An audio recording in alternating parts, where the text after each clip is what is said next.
Hello and welcome to Do राय। आज के programme में हमारे तीन हिस्से हैं। पहले हिस्से में हम डिस्कस करें पिल्डैट की नई report all is not well with civil military relations. दूसरे सेक्शन में हम डिस्कस करेंगे पॉलिटिकल पार्टीज़ के जो डिलिब्रेशंस हैं, प्लान्स हैं आर्टिकल 62-63 को तरमीम करने के। और तीसरे हिस्से में हम बात करेंगे शेख रशीद और पाकिस्तान तहरीक इंसाफ के जलसे के बारे में। आज हमारे गेस्ट हैं अहमद बिलाल महबूब साहब, who is the president of PILDAT. जी अस्सलाम वालेकुम। वालेकुम अस्सलाम। जी, तो ये जो रिपोर्ट है इसकी आपने ज़रूरत क्यों महसूस की? ये तो हालात काफ़ी 2014 से बुरे हैं, तो ये अभी 2017 में इसकी क्यों इतनी ज़रूरत पेश आई? असल में ये रिपोर्ट मौजूदा हालात की वजह से इसको तवज्जो ज़रा ज़्यादा मिल गई है, वरना हम तो ये पिछले 10 साल से सिविल मिलिट्री रिलेशंस को बाकायदगी से मॉनिटर कर रहे हैं। तो हर महीने हमारी एक रिपोर्ट जारी होती है जो सिविल मिलिट्री रिलेशंस मॉनिटर कहलाती है। तो ये एक्चुअली ये जुलाई 2017 की मॉनिटरिंग रिपोर्ट है, मॉनिटर है जो इस वक्त आप जिसका जिक्र कर रहे हैं। तो एक मुसलसल अमल है, हम इसे मॉनिटर कर रहे हैं, ये कोई नई चीज़ नहीं है। तो आपके ख्याल में अभी जो है ये जो वर्सनिंग हुई है और हालात पेचीदा हो गए हैं, ये अभी क्या इसमें मुख्तलिफ है जिसकी ज़रा शिद्दत की नौयत में ज़रा इंतहा उसमें आ गई है? ये चीज़ें तो असल में ज़ेर ज़मीन यूँ कह लें काफ़ी अरसे से चल रही थी। जब से ये 2013 में पाकिस्तान मुस्लिम लीग नवाज़ की हुकूमत आई है, तो यके बाद दीगरे कुछ ऐसी डेवलपमेंट्स हुई हैं जिनसे चीज़ों के अंदर कुछ बेहतरी आने की बजाय ख़राबी पैदा हुई है। सबसे पहले देखिए वो जो जनरल परवेज़ मुशर्रफ को आर्टिकल 6 के तहत जो ट्राई करने का सिलसिला था, उसकी वजह से टेंशन डेवलप होनी शुरू हुई। फिर कुछ एक्शन हुआ, कुछ रिएक्शन हुआ, उसके बाद से चीज़ें चलती रही हैं। फिर वो डॉन लीक्स का एपिसोड हुआ, वो भी एक मामला था। फिर सी पैक को किस तरह से मैनेज करना चाहिए, इसके बारे में भी कुछ थोड़ा सा इख्तलाफ राय था। तो मेरे ख़्याल में ये सारी चीज़ें जमा होके एक पैनामा लीक्स की वजह से एक मौका मिल गया उनको क्रिस्टलाइज होने का। तो उस मौके पे मैं समझता हूँ कि चीज़ों ने ज़रा तेज़ी से चेंज होना शुरू किया। और इस वक्त जो सूरत हाल है वो ग़ालिबन जो पैनामा लीक्स की इन्वेस्टिगेशन थी, उसके अंदर फ़ौज के 2 हाज़िर ब्रिगेडियर्स के शामिल होना और फिर उनका उसके अंदर एक बड़ा एक्टिव रोल अदा करना, ये भी उसका एक हिस्सा था। फिर आपको मालूम है किसी सिलसिले में एक ट्वीट भी जारी हुई थी डॉन लीक्स के मामले में, जो मैं समझता हूँ कि पाकिस्तान में ग़ालिबन अनप्रेसिडेंटेड थी, उसकी मिसाल नहीं मिलती, जिसमें ISPR के एक ट्वीट में हुकूमत पाकिस्तान या to be specific prime minister office के जारी किए गए एक लेटर को रिजेक्ट किया गया था। और फिर ये बाद में ट्वीट वापस भी ली गई, लेकिन ये ट्वीट वापस हो जाने के बावजूद जो तलखी थी वो कायम रही। तो असल में ये एक लॉन्ग टर्म चीज़ है। इसके डांडे 1999 से भी मिलते हैं, जब नवाज़ शरीफ साहब की पिछली हुकूमत को फ़ौज ने चलता किया था, तो उस ज़माने में भी तलखी पैदा हुई थी। तो ये तलखियों का एक सिलसिला है जो चल रहा है और कोई सीरियस एफर्ट नहीं हुई इन तलखियों को रिज़ॉल्व करने की। तो ये सब चीज़ें जमा होकर जब भी मौका मिलता है वो इरप्ट करती हैं और इरप्ट करने के नतीजे में क्राइसिस पैदा होते हैं। तो इस वक्त ये सब चीज़ें मिल के इन्होंने क्राइसिस लाइक सिचुएशन पैदा कर दी है। तो आपके ख्याल में जो मुशर्रफ ट्रायल था ये पॉइंट ऑफ ऑरिजिन था? अगर उससे पहले आप समझते थे कि एक level of benefit of doubt दोनों पार्टीज़ ने एक दूसरे को दी थी? नहीं, मेरे ख्याल में क्या स्टार्ट गुड फेथ में हुआ था, ये सवाल है। चीज़ें थोड़ा सा कंट्रोल में थी, लेकिन मेरे ख्याल में ओरिजिन्स जो हैं वो 99 को से आप इन्हें जोड़ सकते हैं, क्योंकि 99 की जो तलखियाँ थीं ख़ास तौर पे PMLN की साइड पे, वो उन्हें भुला नहीं सके थे।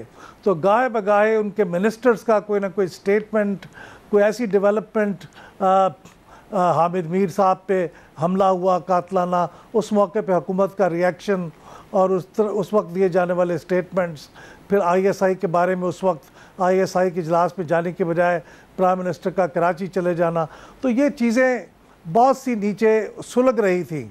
लेकिन परवेज़ मुशर्रफ साहब को ट्राई करने की जो कोशिश थी वो एक बहुत बड़ा वाक़या था। वो मैं समझता हूँ कि एक फौरी वाक़या था जिसकी वजह से चीज़ें तेज़ी के साथ डिटीरियोरेट हुई दोनों के दरमियान, और जो क्राइसिस ऑफ कॉन्फिडेंस पहले भी मौजूद था वो इंतहाई इंटेंसिफाई हो गया उसके बाद से। अच्छा, और ये सिविल मिलिट्री तल्खियाँ ये 2008-2013 में भी थी, अभी भी है। आपके ख्याल में इन दो हुकूमतों के दरमियान जिस नेचर की मिसअंडरस्टैंडिंग्स या परसिस्टेंट प्रॉब्लम्स थी, उनमें फ़र्क क्या है, या वो बेसिकली एक ही तनाव में चल रहे थे?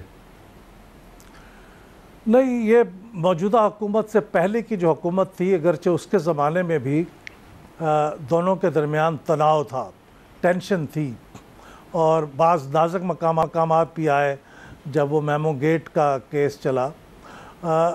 लेकिन इसके बावजूद एक बुनियादी फ़र्क है दोनों के दरमियान।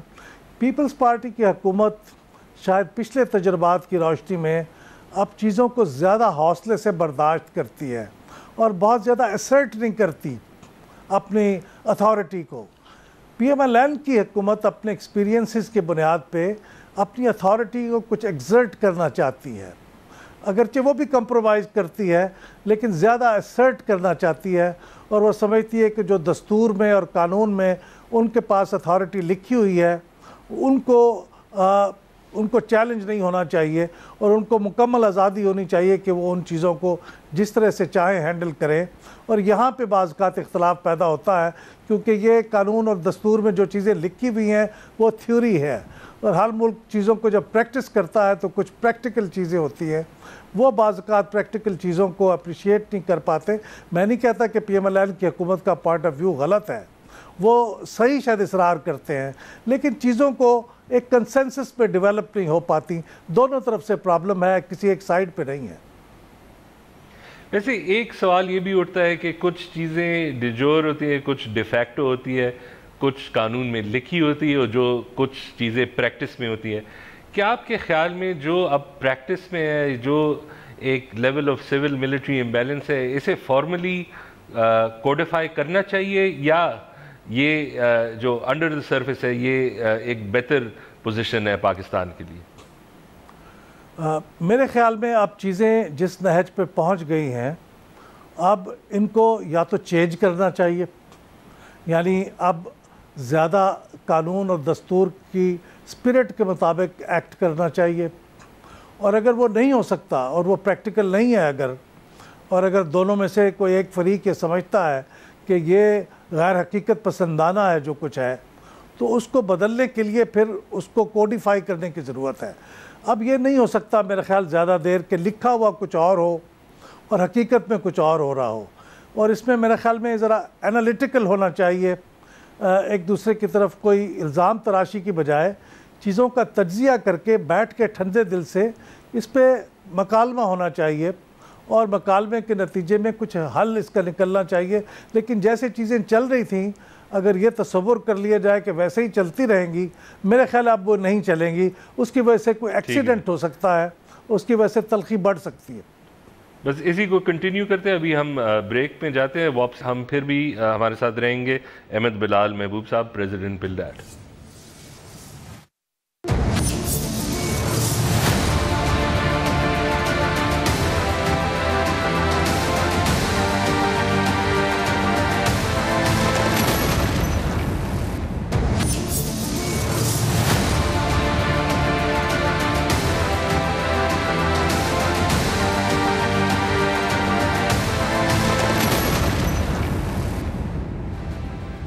Hello and welcome back to Do Raaye. हम डिस्कस कर रहे हैं civil military relations Ahmed Bilal Mehboob साहब के साथ, प्रेसिडेंट पिल्डैट। जी अहमद बिलाल साहब, एक सवाल ये भी बनता है जो हम अभी डिस्कस कर रहे थे, आपने देखे होंगे कि नवाज शरीफ साहब के जो जलसे थे गुजरांवाला में, लाहौर में, उन्होंने एक लिहाज से कोशिश की कि इस बात को डिस्कस करने की और क्रिटिसाइज़ करने की।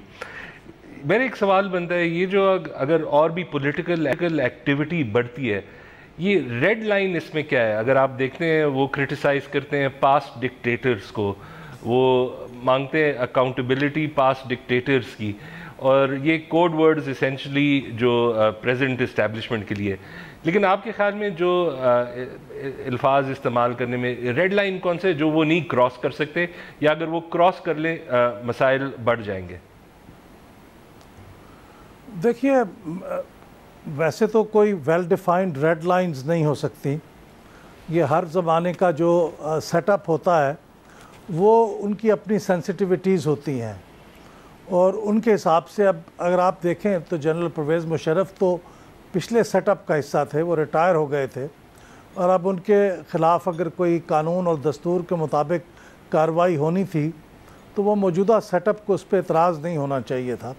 लेकिन उन्होंने बहुत उसको सेंसिटिवली लिया और फिर उसके ऊपर बहुत रिएक्शन हुआ, बल्कि चंद रूल ऑफ लॉ के संग बड़े सीरियस इश्यूज़ पैदा हो गए, और कोर्ट भी अपना काम नहीं कर सकी, और उससे साबित हुआ कि ये रेड लाइन थी जिसे नवाज़ शरीफ साहब को और उनकी हुकूमत को अबूर नहीं करना चाहिए था। तो ये हर ज़माने में रेड लाइंस खुद से डिफ़ाइन होती हैं। अब मौजूदा ज़माने के रेड लाइंस क्या हैं, ये मेरे ख़्याल में चूँकि अंदरून खाना ये चीज़ें रहती हैं, बहुत ज़्यादा पब्लिक में नहीं आती, इसलिए इनके बारे में सिर्फ़ एक बड़ा रफ सा अंदाज़ा किया जा सकता है। और बेहतर ये होगा कि इनका अंदाज़ा करने की बजाय ये एक फ़ोरम है मौजूद नेशनल सिक्योरिटी काउंसिल कमेटी का, जिसे हम नेशनल सिक्योरिटी कमेटी कहते हैं, उसके अंदर सिविल और मिलिट्री लीडरशिप बैठती है। वो उसका एक सेक्रेटेरिएट भी अब मौजूद है, तो उसको अगर एक बाकायदा बड़ी पीरियडिसिटी उसकी तय कर दी जाए, अगर हर हफ्ते नहीं मिल सकते तो हर महीने कम से कम मिलें, और बैठ के इस किस्म के इश्यूज़ थ्रैश आउट करें।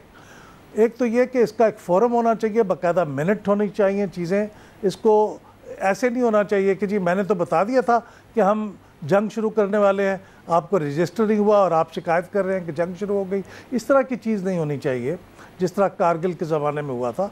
बाकायदा एक स्ट्रक्चर्ड चीज़ें होनी चाहिए, और फिर उसके बाद ये भी एक तय हो जाना चाहिए कि अगर किसी चीज़ पे कंसेंसस नहीं हो सके तो दूसरी दुनिया के डेमोक्रेटिक सिविलाइज्ड कंट्रीज़ की तरह हरफ आखिर जो है वो इलेक्टेड लीडरशिप करती है, वो आखिरी चीज़ उनकी ज़िम्मेदारी होती है, और फिर उसी को वो अडॉप्ट करते हैं।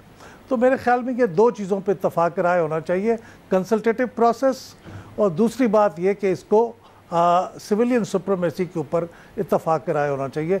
ये हो जाएगा तो फिर चीज़ें मेरे ख्याल में ज़रा सेटल डाउन हो जाएंगी। वैसे 2013 से ये जो कमेटी इतनी रेगुलरली मिली नहीं है, इसमें गलती कहाँ है? क्या ये हुकूमत की कोताही थी या मिलिट्री मिलना नहीं चाहती? बिकॉज टेंशन्स तो थे। मेरे ख्याल में बुनियादी तौर पे तो कोताही हुकूमत की है, इसलिए कि इसको कन्वीन करने की ज़िम्मेदारी प्राइम मिनिस्टर के पास है और उनके नेशनल सिक्योरिटी डिवीज़न के पास है। अगर फ़र्ज़ करें फ़ौज उनके बुलाने पे नहीं आती, और ये भी बीच की बात पे आपको बताऊं, यह कोई इतनी खुफिया बात भी नहीं है कि आपको मालूम है कि पिछले सेटअप में वज़ीर दिफा और वज़ीर दाखिला, जो दोनों नेशनल सिक्योरिटी कमेटी के मेंबर थे, वो स्पीकिंग टर्म्स पे भी नहीं थे। लिहाजा बाज़ का तो नेशनल सिक्योरिटी कमेटी की मीटिंग इसलिए भी नहीं होती थी कि इस नाखुशगवार सूरत हाल से बचा जाए। तो कैबिनेट की मीटिंग भी आपको पता है रेगुलरली नहीं होती, हालांकि उनको हर हफ्ते होना चाहिए। जो रूल्स ऑफ बिज़नेस है उसके मुताबिक कैबिनेट की मीटिंग हर हफ्ते होनी चाहिए, लेकिन वो कई कई महीने नहीं होती। तो इसलिए हुकूमत जो सिविलियन गवर्नमेंट है PMLN की, उनकी एक बड़ी वीकनेस ये है कि वो इस तरह के जो स्ट्रक्चर्ड सिस्टम्स हैं उनको बाकायदगी के साथ उस पर ऊपर अमल नहीं करती। तो नेशनल सिक्योरिटी कमेटी की मीटिंग को भी ना बुलाए जाने में अगर फ़ौज उनको रजिस्ट कर रही थी तो फिर ये हुकूमत का फ़र्ज़ था कि उनको इस पर कायल करते और इसको उनको डिसिप्लिन करते, लेकिन उन्होंने नहीं किया। तो मैं समझता बुनियादी जिम्मेदारी तो ये हुकूमत की है। अच्छा, और अब जब नवाज़ शरीफ ये मैसेज ले रहे हैं पब्लिक को, लेकिन कोड वर्ड्स में, कि ये जो हमारी सिविल मिलिट्री इम्बैलेंस है इसे हमें ठीक करना पड़ेगा, 70 साल से यही मसला चलता आ रहा है, आपके ख्याल में इसकी कोई अपील है पब्लिक में? हम तो देखते हैं पब्लिक पोल्स आते हैं, गैलप के, शायद आपके भी आए हो, कि एक लिहाज से जब आप यूथ को पोल करते हैं या आम लोगों को, वो सिस्टम से इतने नाखुश होते हैं कि एक परसिस्टेंटली हाई सपोर्ट होती है आमरीत के लिए, डिक्टेटरशिप के लिए। तो क्या कोई रेजोनेंस होगी पब्लिक के कानों में जो अब नवाज शरीफ बात कर रहे हैं? देखिए, मैं तो इससे थोड़ा सा इख्तलाफ करता हूँ कि डिक्टेटरशिप के लिए कोई सपोर्ट होती है। हमारे जितने भी पोल्स हुए हैं पिछले 3 साल में, कंसिस्टेंटली डेमोक्रेटिक ऑर्डर के लिए एक हाई लेवल ऑफ सपोर्ट है।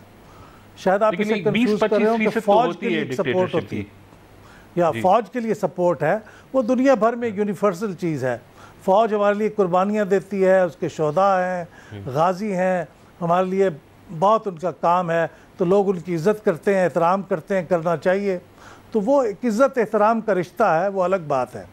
लेकिन वो फ़ौज को बहैसियत एक फ़ौज की जो जिम्मेदारियाँ हैं उनके लिए उनका हाई डिग्री ऑफ रिस्पेक्ट और अप्रूवल रेटिंग है, लेकिन सियासी कामों के लिए नहीं है। जमहूरियत के लिए कंसिस्टेंटली पिछले 3 साल से कुछ स्लाइट वेरिएशन एक सपोर्ट रही है और मेरा ख्याल अभी भी मौजूद है। और मेरा ख्याल है कि अगर फ़ौज के बारे में हाँ कोड वर्ड्स में भी बातें की जाएंगी तो उनकी रेजोनेंस है। मुझे तशवीश है बहैसियत पाकिस्तान के शहरी के कि पिछले चंद महीनों में और पिछले चंद दिनों में जो बातें हुई हैं उसका मैं जो रिएक्शन सोशल मीडिया पे देखता हूँ और आम बातचीत में देखता हूँ, जिसको मैं बड़े गौर से देख रहा हूँ, मुझे उस पर तशवीश है। मेरे ख़्याल में जितना लोग इसको सोच रहे हैं कि रेजोनेंस होगी या नहीं होगी, मेरे ख़्याल में उससे कहीं ज़्यादा हो सकती है। ये तशवीश की बात है और इसको हमारी लीडरशिप को ज़्यादा वक्त ज़ाया नहीं करना चाहिए और इसको रिजॉल्व करना चाहिए, इसको सीरियसली लेना चाहिए। हम मौजूदा हालात में ये बहुत तशवीश की तरफ जाते हैं एंड आफ्टर द ब्रेक हमारे अहमद बिलाल साहब भी होंगे और कमर ज़मान कायरा साहब PPP के।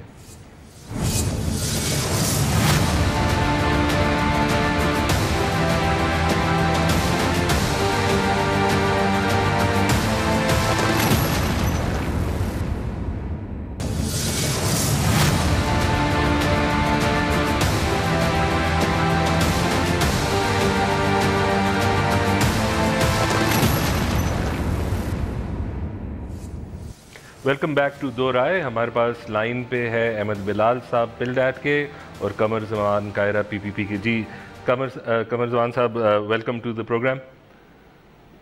जी बहुत शुक्रिया जी। पहले तो ये सवाल है कि आपके ख्याल में आजकल जो सिविल मिलिट्री तनाव चल रही है, ये आपके दौर में भी यही मसाइल थे, लेकिन क्या इनकी नौयत या इंतहा जो है वो फ़र्क किस्म की है अभी? देखिए, पाकिस्तान में सिविल मिलिट्री रिलेशंस हमेशा से एक मसला रहा है, जो क्योंकि मिलिट्री काफ़ी अर्सा तक खुद रूल करती रही है। डायरेक्टली उन्होंने टेक ओवर किया मिलिट्री डिक्टेटर्स ने, तो उसकी वजह से वहाँ पे उस इदारे के अंदर डायरेक्ट मुल्क को रूल करने की एक टेंडेंसी आ गई। ये बात प्रिंसिपली अपनी जगह मौजूद है, लेकिन क्या किसी लड़ाई की सूरत में, क्या किसी तसादम की सूरत में, क्या धक्कम पेल करके हम इदारों को पुश बैक कर सकते हैं, उनके रवैये बदल सकते हैं? Answer is no. मेरा ख्याल है कि सिविलियन साइड पे जो काम करने की ज़रूरत है, ठीक है, आइन के अंदर सारे इदारों का अपना एक रोल दर्ज है और आइन के उस दर्ज रोल के मुताबिक इदारों को चलने की ज़रूरत है, लेकिन सियासतदानों को पार्लिमान जो सब इदारों की माँ है उसको मजबूत करने की ज़रूरत है। अगर हम पार्लिमान को मजबूत करेंगे, उसको एम्पावर करेंगे, पार्लिमान को उसका कद बड़ा करेंगे, तो बाकी इदारे ऑटोमेटिकली इसके नीचे आ जाएंगे। दुनिया में यही एक वतीरा रहा, ना दुनिया में कहीं बैठ के कौमों में डायलॉग हुए, ना इदारों में डायलॉग हुए, और ना ही क्लैशेस की सूरत में कोई बेहतरी आई, बल्कि जहाँ जहाँ जमहूरी ममालिक बने, उन ममालिक में जमहूरी इदारा पार्लिमान ऊपर उठता गया, मजबूत होता गया, ताकतवर तवाना होता गया, और बगैर लड़ाई के ये इदारा बाकी इदारों को अपने नीचे, अपने परों नीचे लेता गया। हमें भी यही करने की ज़रूरत है। लड़ाई किसी मसले का हल नहीं। आजकल सिविल मिलिट्री कोई टेंशन में है, ये हमें समझ नहीं आती कि ऐसी कौन सी वजह हो गई है, क्योंकि इस दौर में तो ये प्रॉब्लम हमारे दौर में भी बड़ा रहा, लेकिन उससे पहले बीबी जहीद के दौर में बड़ा खुल के जनरल असलम बेग और जनरल जो थे ISI चीफ उस वक्त के, उन्होंने बड़ा खुल के, जनरल हमीद कोल और बाकी लोग, उन्होंने खुल के एजेंसियों को इस्तेमाल किया, हमारी हुकूमतें तोड़ी, बाकायदा पेट्रियट बनाए, एजेंसियों का बड़ा खुल के खेल रहा। खुद मियाँ साहब उसका हिस्सा रहे, हमारे खिलाफ उसका हिस्सा रहे, जुनेजो साहब के खिलाफ उसका हिस्सा रहे, ज़ियाउल हक के साथ रहे। लेकिन आज वो अगर ये चाह रहे हैं तो ये इसका इलाज जलसों में तकरीरें करके नहीं होगा। जलसों में तकरीरें करके टेंशन होगी, मामला तल्खी की तरफ बढ़ेगा, जो ना मुल्क के लिए बेहतर है ना इदारों के लिए बेहतर है। तो कमर साहब, आप क्या समझते हैं उनके जलसों में जो अभी तक उन्होंने बात की है, इसमें कौन सा वो पहलू है जो आप समझते हैं कि शायद इररिस्पॉन्सिबल हो या खतरे के बायस हो सकता है? देखिए, मियाँ साहब का सारा नैरेटिव ये है कि मुझे हुकूमत नहीं करने दी गई। पहले भी 2 दफा मुझे निकाल दिया, कभी डिक्टेटर निकाल देते हैं, कभी जजेस निकाल देते हैं। मियाँ साहब को तो कभी जजेस ने नहीं निकाला, मियाँ साहब को तो जजेस ने हमेशा बहाल किया। डिक्टेटर के वो साथी रहे, एक डिक्टेटर को उन्होंने निकाला, डिक्टेटर ने उन्हें निकाल दिया। जहाँ तक ताल्लुक ये है कि उन्होंने जजेस के ऊपर बड़ा वाज़ेह इल्ज़ाम लगाए हैं। जजेस को उन्होंने ये भी कहा है कौम को कि पूछे इनसे इन्होंने किसके कहने पे फैसला किया है। उन्होंने कहा है कि ये अवाम के मैंडेट की बराह रास्त तौहीन है। उन्होंने कहा है कि 20 करोड़ हमें चुनते हैं, 5 में लोग हमें निकाल देते हैं और हम ये नहीं चलने देंगे, इस निज़ाम को बदलना होगा। इससे बढ़ के और क्या कहा जा सकता है कि फैसला पहले किया गया, जवाब बाद में ढूंढे गए, फैसला कहीं और लिखा गया, तो जजेस से सिर्फ साइन कराए गए। तो इस तरह की तौहीन अमेज गुफ्तगू शायद मेरी नज़र में इसके बाद तो नंगी गालियाँ हो सकती हैं, जजेस की तौहीन हो। इस बियॉन्ड दैट शायद बहुत सारी गालियों से भी एक बड़ी गाली हो अगर ये कहा जाए कि उन्होंने किसी के कहने पर फैसला किया है फॉर ए जज, इससे बड़ी गाली नहीं हो सकती। अच्छा, एक और चीज़ जो अभी सेनेट में रज़ा रब्बानी साहब और वो आपकी पार्टी की हैं, उन्होंने ग्रैंड नेशनल डायलॉग का एक कमेटी वो प्रपोजल भी भेजा है, उसमें क्या आपके एम्स है कि आप क्या उससे अचीव कर सकेंगे? देखिए, ये मियाँ साहब का अपना ज़हनी ख्याल है, वो खुद एक सियासी कारकुन है, उनका ज़ाती इशू है। पीपल्स पार्टी के तौर पे इस नजरिए की कोई ऐसा कोई ख्याल नहीं रखती कि डायलॉग हो। मेरा ख्याल है कि डायलॉग तो ऑलरेडी मौजूद है, डॉक्यूमेंट भी मौजूद है, आइन मौजूद है जिसके तहत सबके रोल डिफाइंड है, हमारे कवानीन मौजूद है जिसके तहत आर्मी का अपना रोल है, जुडिशरी का अपना रोल है, पार्लियामेंट का अपना रोल है। मैंने पहले भी अर्ज किया ना कि किसी डायलॉग के जरिए दुनिया में कभी इदारों ने अपने तनाजुर ठीक नहीं किए, और अगर किसी जगह पे इम्बैलेंस है तो वो आइन ने दुरुस्त करना है, पार्लियामान ने दुरुस्त करना है। और पार्लियामेंट के अंदर फौज तो रिप्रेजेंटेड नहीं है, तो क्या फौज को वज़ीर दिफा के जरिए रिप्रेजेंट कराएंगे? तो क्या आपका ख्याल है कि फौज वज़ीर दिफा को अपना रिप्रेजेंटेटिव मानती है? इसी तरह अदलिया की रिप्रेजेंटेशन जो है वो लॉ मिनिस्टर के जरिए कराएंगे, तो क्या अदलिया लॉ मिनिस्टर को अपना वो रिप्रेजेंटेटिव मानती है? तो मियाँ साहब बहुत सीनियर आदमी हैं, बड़े संजीदा आदमी हैं, लेकिन इस तरह के डायलॉग जो होते हैं इससे मामले हल नहीं होंगे। हमें जो काम करने की जरूरत है सियासतदानों को, वो अपने काम पे, अपनी चीजों पे तवज्जो, यदि पार्लियामान पर तवज्जो देने की जरूरत है, अपनी परफॉर्मेंस को ठीक करने की जरूरत है, पार्लियामान को मजबूत करने की जरूरत है।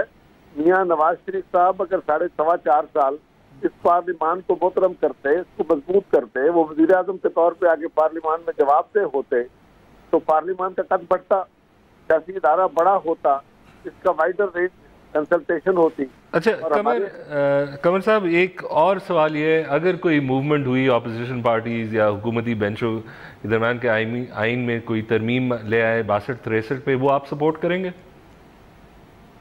देखिए जी, तरामीम लाना, आइन एक लिविंग डॉक्यूमेंट है, उसमें तरामीम होती रहती है, तरामीम रूटीन का एक इशू। बट सवाल ये है कि क्या उसके लिए बोनाफाइड है? मियाँ साहब अगर अपनी हुकूमत के दौरान ये तरामीम का सवाल लेके आते तो उसकी सूरत हाल मुख्तलिफ होती। आज तो जब अपने पाँव जले हैं और वो कह रहे हैं कि मैं तरमीम लाना चाहता हूँ, ये वही तरमीम 62-63 में तरमीम लाना चाहते हैं जिसका हमारे दौर में हमने कहा कि तरमीम लानी चाहिए, हमने कोशिश की तो हमें हमारा साथ नहीं दिया गया, और आज कहा जा रहा है कि हम तरमीम लाना चाहते हैं। हाँ, अगर आप तरमीम लाना चाहते हैं तो पीपल्स पार्टी तो हमेशा हर दौर में बोनाफाइड जो है, कोई भी आइन के अंदर वो तरमीम, वो बेहतरी जो पाकिस्तान के अंदर जमहूरी निज़ाम को मुस्तहकम करे, हुकूमत की डिलीवरी को बेहतर करे, अवाम को बेहतर रिलीफ देने का बायस बने, पीपल्स पार्टी कभी उससे इनकार कर नहीं सकती। हमारा तो स्ट्रक्चर ये है, लेकिन उसके लिए मियाँ साहब को पहले अपना ट्रस्ट डेफिनेट प्रूव करना होगा और बोनाफाइडी की बात करनी होगी। और मियाँ Nawaz Sharif is now no मोर, क्योंकि अब ना वो जमात के सरबराह हैं, ना वो वज़ीर आज़म हैं, ना वो MNA हैं, उनसे क्या डायलॉग होना। हाँ, अगर मुस्लिम लीग डायलॉग करती है और बोनाफाइडी अपनी साबित करती है तो फिर मेरा ख्याल है, लेकिन वो भी ये स्पेसिफिक नहीं। ठीक है, thank you so much Qamaruzzaman साहब, बात करें तो बात कर चली जाए। It's been a pleasure listening to you. और जी अहमद बिलाल साहब, आखिर में बस एक दो जल्दी से हम सवाल कर लें। एक ये सवाल है कि अगर ये मुशर्रफ का केस ना होता, ये डिसीजन PMLN ने ना ली होती, क्या हम फिर भी इस पॉइंट तक आ जाते हैं?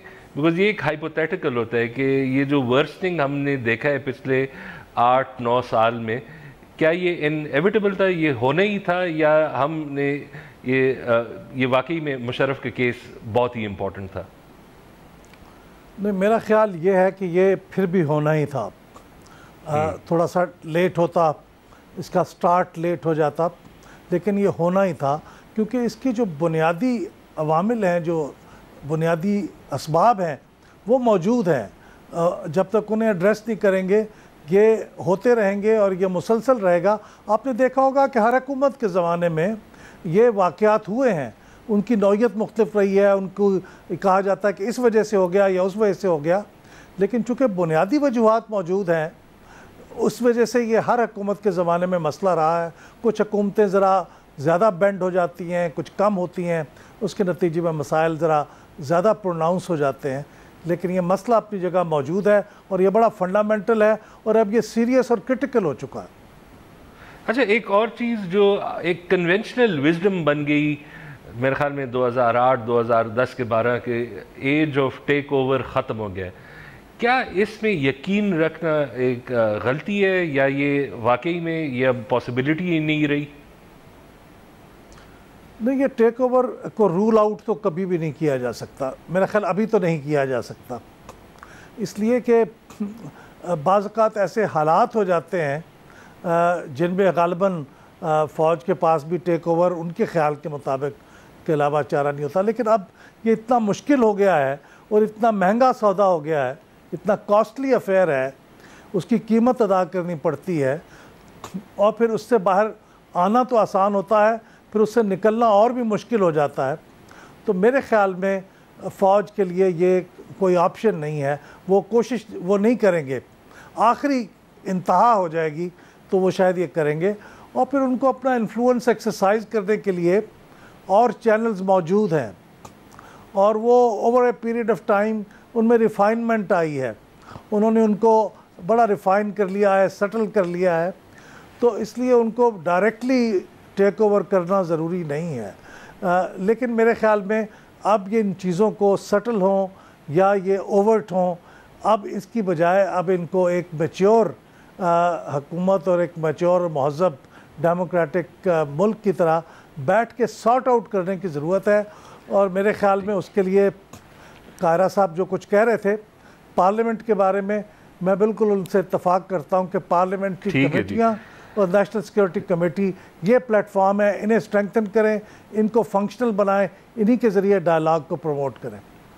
बहुत शुक्रिया अहमद बिलाल महबूब साहब आपके टाइम का। अभी हम की तरफ जाते हैं और आखिर में वील डिस्कस PTI की रैली एंड शेख रशीद की रैली।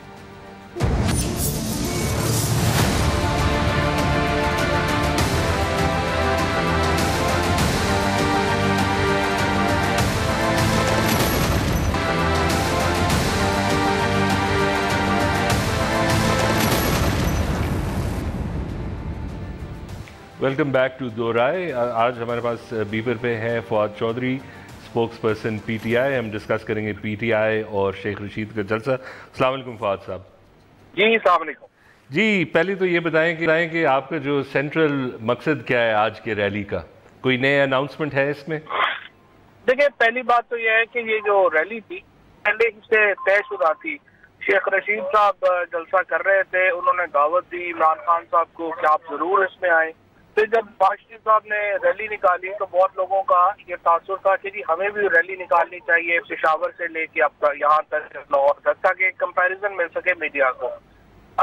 उसके ऊपर दो प्रॉब्लम थी और ओपिनियंस थी, क्योंकि देखिए नवाज शरीफ साहब का अब इस सिस्टम में कोई इंटरेस्ट बाकी नहीं रहा, तो उनकी रैली का वाहिद मकसद जो है वो दो, एक तो उनको चाहते थे कि सुपरविजन जो सुप्रीम कोर्ट की है वो हट जाए किसी तरीके से, ताकि जो अमूमी अफसरान हैं वो उसको देखें, और दूसरा जाहिर है कि उनकी अल्टीमेट कोशिश ये है कि वो निज़ाम उल्टा जाए। पीटीआई का इस वक्त जो मकसद है और मौक़िफ़ है वो ये है कि निज़ाम बाहर सूरत कायम रहना चाहिए, आइन बाहर सूरत कायम होना चाहिए, और जो भी तब्दीली आए वो सिर्फ इलेक्शन से ही आनी चाहिए। तो अच्छा फवाद साहब, इसमें एक जल्दी से एक फॉलो अप सवाल वो ये है कि अगर नवाज शरीफ ये समझते हैं कि कोई लेवल ऑफ प्रेशर ये एग्जर्ट कर सकेंगे पब्लिक रैली से, तो ये केस तो भी एक प्रेशर से, एक लॉकडाउन से टेकअप किया हुआ था, तो क्या ये इंसेंटिव वहां से नहीं बना? देखिए, जो केस है वो तो फिर दोनों पार्टीज की कॉन्स्टेंट से गया था। अगर आपको याद हो कि सबसे पहले जो है ये मामला था, ये तो पीटीआई तो सिर्फ कह रही थी नैब से इन्वेस्टिगेशन करवा लें, पीपल्स पार्टी ने कहा कि नहीं पार्लियामेंट से करवा दें, और एतजाज अहसन साहब ने टीओआर लिखे तो वो भी नहीं माने, टीओआर पार्लियामेंट में भी खुद नहीं माने, और खुद कहा कि मामला सुप्रीम कोर्ट तय करे। सुप्रीम कोर्ट में जब गया तो सुप्रीम कोर्ट ने दोनों पार्टीज को कहा कि आप लोग इधर आ गए हैं तो आप लॉकडाउन ना करें, फिर सुप्रीम कोर्ट में मामला चला गया। तो सुप्रीम कोर्ट में जो मामला गया वो दोनों पार्टीज की कॉन्सेंट से गया था। वन, जब डिसीजन आया था तो उस वक्त तो नवाज शरीफ साहब ने मिठाइयाँ बांटी थी और पीएमएलएन ने मिठाई बांटी थी, तब प्रॉब्लम्स तो शुरू हुए। जब फैसला अब ये खिलाफ आया तो उसके बाद अब इन्हें लग रहा है कि हमारे खिलाफ नहीं आना चाहिए था, हालांकि इससे पहले तो दोनों पार्टीज जो सुप्रीम कोर्ट की प्रोसीडिंग्स के ऊपर भी खुश थी और जेआईटी बनने के ऊपर भी कोई एतराज नहीं था। तो वापस मैं इस जलसे की तरफ आता हूँ जो आपका पहला सवाल था, कि उसके बाद ये राय बनी कि हम एक ऐसा पावर शो ना करें जिसमें कन्फ्रंटेशन का खदशा। तो फिर हमने ये सोचा कि चले हम वो नहीं करते हैं, और शेख रशीद साहब का एक एग्जिस्टिंग जलसा है, हम उसमें शरीक हो जाते हैं और थोड़ा सा एक हमारे लोगों का भी पता चल जाएगा और आपको एक कंपैरिजन भी मिल जाएगा। और आज आपने देखा अल्हम्दुलिल्लाह इतनी तेज बारिश के बावजूद कितना बड़ा इज्तिमा है। नवाज शरीफ साहब तो पूरी जीटी रोड रैली के ऊपर इतना बड़ा इज्तिमा सोच भी नहीं सकती मुस्लिम लीग नून के वो इतना बड़ा इज्तिमा कर सकते। अच्छा, एक और सवाल जो आज सुनने में आया था कि आपने हेलीकॉप्टर से पैम्फलेट्स फेंके हैं कि आप जवाबात दे रहे थे कि नवाज शरीफ पे इल्ज़ामात क्या थे, ये आप रैली के अंदर डिस्ट्रीब्यूट नहीं कर सकते? हम सिर्फ जानना चाहते हैं कि ये क्यों आपने चूज किया। नहीं, रैली में भी डिस्ट्रीब्यूट किए हैं।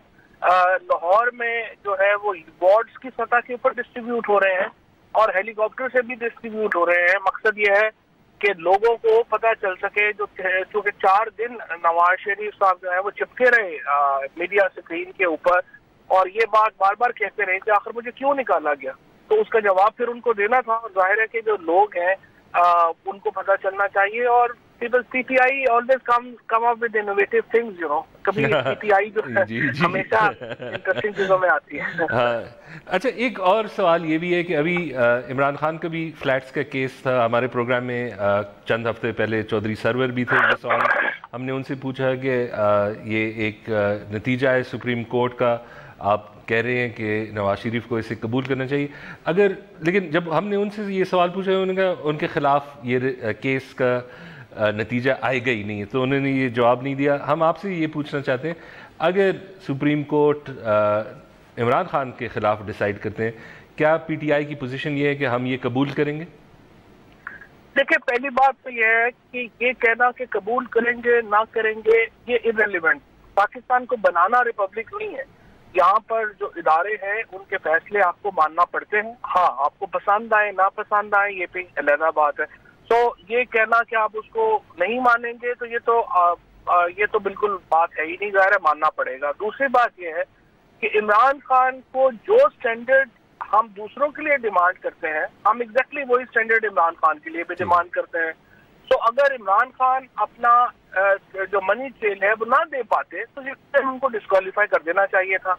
लेकिन यहाँ पर मामला ये है कि इमरान खान के ऊपर पहले तो देखें कि केस क्या है। केस ये है कि आपने ये घर खरीदा बनीगाला का, इसके रिसोर्सेज कहाँ से आए, वो तमाम मनी ट्रेल घर की दे दी गई और PMLN का खत्म हो गया। इसके बाद सुप्रीम कोर्ट के चीफ जस्टिस ने कहा कि आप ये बता दें। फवाद साहब, we are running out of time, लेकिन बहुत शुक्रिया आपका and we hope to have in person in the future as well जी। ऑलराइट जी, thank you for watching the program. आप हमें सोशल मीडिया पे भी कांटेक्ट कर सकते हैं, दो राय हमारे फेसबुक पेज और ट्विटर पेज पे। Good bye and good night.